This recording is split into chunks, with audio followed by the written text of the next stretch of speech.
আমি হাই secondary pass কৰিছো এতিয়া আমাক বিএ পঢ়িব লাগে কিন্তু এতিয়া কলেজত এপ্লাই কৰিছো কিন্তু নাপাও কিয় সিট নাপাও আমাক সিট লাগিব আমাক এডমিশন লাগিব মানে কি কাৰণটো কি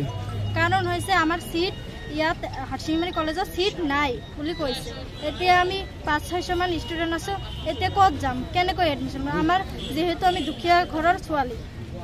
এনেকৈ আমি ক'ত পঢ়িবলৈ যাম আমাৰ তো বাহিৰত যোৱা সামৰ্থ্য নাই গতিকে আমাক ইয়াতে এডমিশন দিব লাগে গতিকে মুখ্যমন্ত্ৰী মহোদয়ক আমি আমাৰ কাৰণে সিট আগবঢ়াব কৈছো আসলতে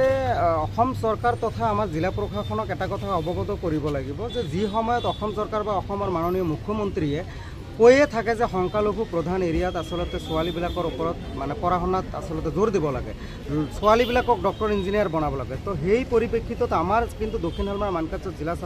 জিলাৰ যিবিলাক ছাত্ৰ ছাত্ৰী আছে বিশেষকৈ ছোৱালীবিলাকে কিন্তু পঢ়াৰ প্ৰতি এটা আগ্ৰহ জন্মিছে আৰু যাৰ কাৰণে পঢ়াৰ বাবে তেওঁলোকে আগ্ৰহেৰে বাট চাই আছে এতিয়া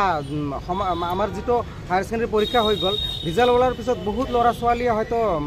পাছ কৰিছে এতিয়া এডমিশন কৰিবলৈ হ'লে উচ্চ শিক্ষা ল'বলৈ হ'লে মানে এটা মহাবিদ্যালয়ৰ প্ৰয়োজন চ' হাৰচিংমাৰী মহাবিদ্যালয় তেওঁলোকে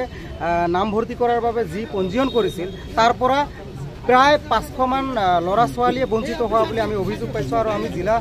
আয়ুক্তগৰাকীক আজি অৱগত কৰিব বিচাৰিছোঁ যে মুখ্যমন্ত্ৰীৰ আদেশ অনুযায়ী মুখ্যমন্ত্ৰীৰ নিৰ্দেশ অনুযায়ী আমাৰ ল'ৰা ছোৱালীসকলে পঢ়াৰ প্ৰতি আগ্ৰহ জন্মাইছে গতিকে আমাৰ মহাবিদ্যালয়ত যে সিট কেপাচিটি ইমানেই কম এইটো কেনেকৈ হ'ব আমাৰ ছোৱালীবিলাকে পঢ়া শুনাৰ পৰা বঞ্চিত হৈ আছে গতিকে আমি মুখ্যমন্ত্ৰীক আহ্বান জনাইছোঁ যে আমাৰ যিবিলাক ছাত্ৰ ছাত্ৰী মহাবিদ্যালয়ৰ পৰা বঞ্চিত হৈছে আমাৰ হাৰচিংমাৰী মহাবিদ্যালয়ৰ সিট কেপাচিটিটো বঢ়াই দিব লাগে আৰু আমাৰ ল'ৰা ছোৱালীবিলাকক পঢ়া শুনাৰ বাবে সুযোগ এটা দিব লাগে